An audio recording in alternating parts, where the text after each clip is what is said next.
কি রে বেঙ্গি, কি হয়েছে তোর? বল না, তুই প্রথমে গিয়ে দরজাটা লাগা। কিন্তু কি হয়েছে? আরে যা না। দাঁড়া দাঁড়া।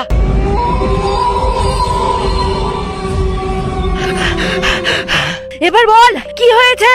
ম্যাম, আসার পথে আমাকে একটা নেকড়ে হামলা করেছে, মনে হয় ও আমাদের স্কুলেও চলে এসেছে। চল লুকিয়ে পড়ি।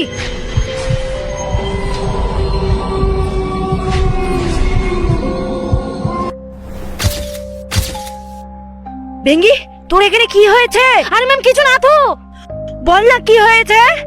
আরে ম্যাম, এটা না আমাকে নেকড়ে কামড়ে দিয়েছে।